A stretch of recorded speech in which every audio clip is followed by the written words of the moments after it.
Hello everyone, welcome once again in Guruji classes.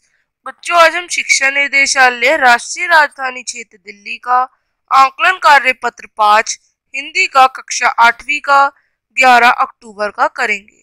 प्यारे बच्चों, पिछले कार्य पत्र में हमने भगवान के डाकिए पाठ के कुछ अंश पढ़े।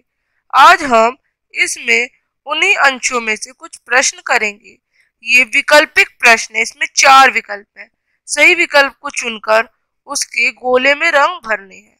तो सबसे पहले कविता पढ़ते हैं। पक्षी और बादल ये भगवान के डाकिए हैं जो एक महादेश से दूसरे महादेश को जाते हैं। यानी पक्षी और जो बादल है भगवान के डाकिए हैं, अपना संदेश दूसरे देशों तक पहुंचाते हैं। ये सबके लिए एक है।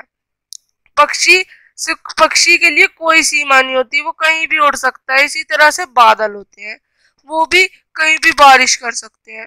हम तो समझ नहीं पाते, मगर उनकी लाई चिट्ठियां पेड़ पौधे पानी और पहाड़ बाँचते हैं। हम नहीं समझ पाते उनकी चिट्ठियों पर।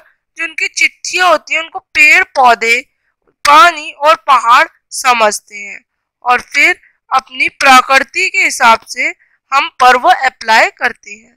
हम तो केवल यह आंकते हैं कि एक देश की धरती दूसरे देश को सुगंध भेजती है और वह सौरभ हवा में तैरता हुआ पक्षियों के पंखों पर तैरता हुआ एक देश का भाप दूसरे देश में पानी बनकर गिरता है। कि हम तो ये समझते हैं वो जो सुगंध है एक देश की, वो जो पंछी है जब वो उड़ रहा होता है तो वो उसके पंखों पर भी लग जाती है थोड़ी सी, और वो जब उड़ता है तो वो हर जगह फैल जाती है एक देश से दूसरे देश में। इसी तरह से बादल जो होते हैं उनमें भाप होती है एक देश में और दूसरे देश में वही भाप पानी बनकर गिर जाती है। तो उनके लिए कोई सीमाएं नहीं है, सब एक समान है, यही उनमें होता है। अब आपके प्रश्न है, पक्षी और बादल को कवि ने क्या कहा था? तो भगवान के डाकिए कहा है। अब दूसरा प्रश्न, पक्षी और बादल एक महादेश से दूसरे महादेश क्या लेकर जाते हैं? क्या लेकर जाते हैं? चिट्ठियां। पक्षी और बादल द्वारा लाए गए संदेशों को कौन पढ़ता है?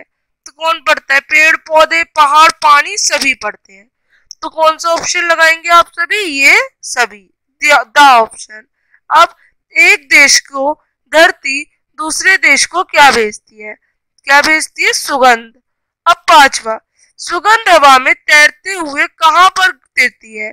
कहां पर तिरती है ये तिरती है पक्षियों के पंख पर।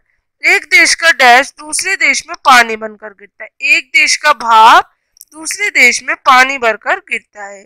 सौरभ शब्द का अर्थ नहीं है, तो सौरभ मतलब खुशबू, तो यहाँ पे मिठास खुशबू नहीं है। भाप शब्द का सही तत्सम रूप है, क्या है? क्या है? वाष्प। अब चिट्ठियों शब्द का एक वचन चिट्ठी और पक्षी का पर्यायवाची शब्द खग। तो आप इस तरह से बच्चों ये वर्कशीट करेंगे। अब हम मिलेंगे नेक्स्ट वर्कशीट असाइनमेंट के साथ। तब तक के लिए बाय। चैनल को लाइक करें, सब्सक्राइब करें और शेयर करें। Bye everyone.